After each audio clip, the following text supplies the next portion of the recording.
So the reason that I believe she's a real progressive is because she's proven it. I mean, she's the one who set up the Consumer Financial Protection Bureau that the banks hated. They hated, you know why? Because it protects consumers.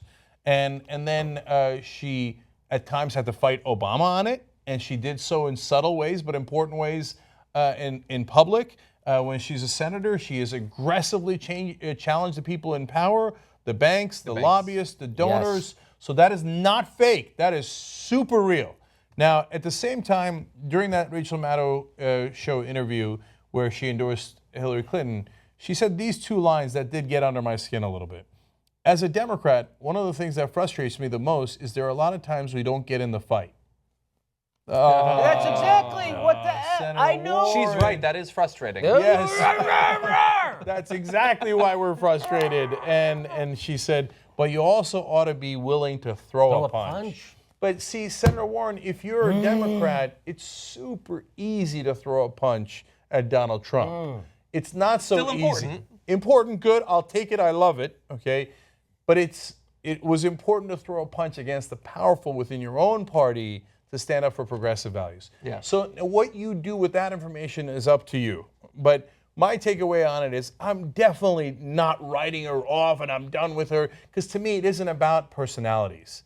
So if she can help the fight later and she actually helps uncorrupt the system, fights for progressive values, then I'm going to be on her side. Okay, let me stop you there because this is very important. If that's true with her, to what degree is it true with Hillary Clinton? Meaning, you get it. I mean, in other words, you don't want to throw out, perfection is the enemy of the good, you know. Of course.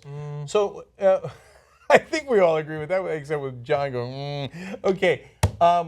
So there is a deep, deep history with both Elizabeth Warren and Hillary Clinton.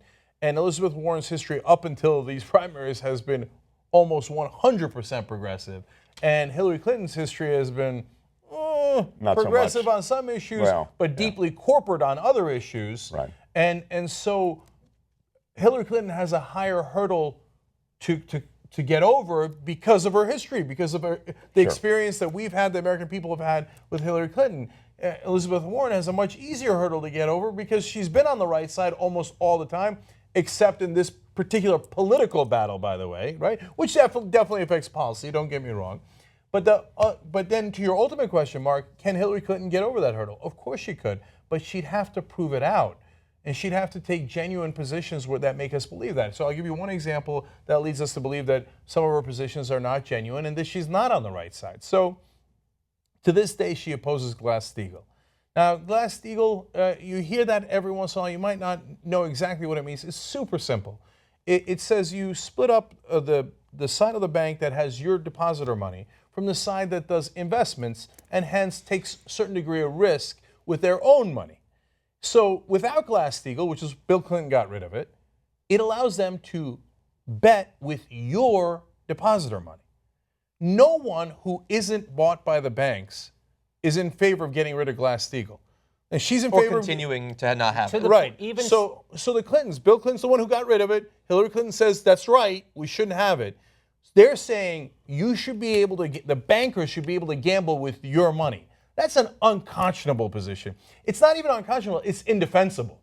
And so if she was trying to get over the hurdle, she was trying to prove, no, I am on your side. One thing she could have done, it's super easy, it's not even that controversial, to say, yeah, of course. I mean, they're allowed to gamble with their money all they want. That's capitalism, baby. But they don't get to gamble with your money. Of course I'm in favor of reinstating Glass-Steagall. Yeah. But she hasn't said that because she does get millions of dollars from the bankers, and she is on their side. Yeah. So now they tell us, no. That, whether that's true or not, we need you to fall in line and pretend she's on people's side because she won. Just because she won doesn't mean her policy position's changed.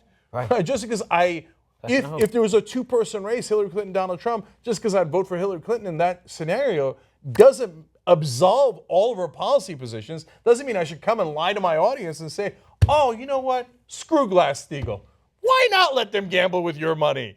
Right? That's a preposterous position. So, Mark, yes, she can do it, but she should get busy doing it because she ain't doing it now. She's bought and paid for on these issues, these banking issues, these Wall Street issues. There's no question about it. Even Elizabeth Warren, I think it was on this show, made that compelling argument when she talked about the way, as First Lady, she had completely understood the consumer credit protection, and then somehow, in the time when she became a senator, she completely reversed her position.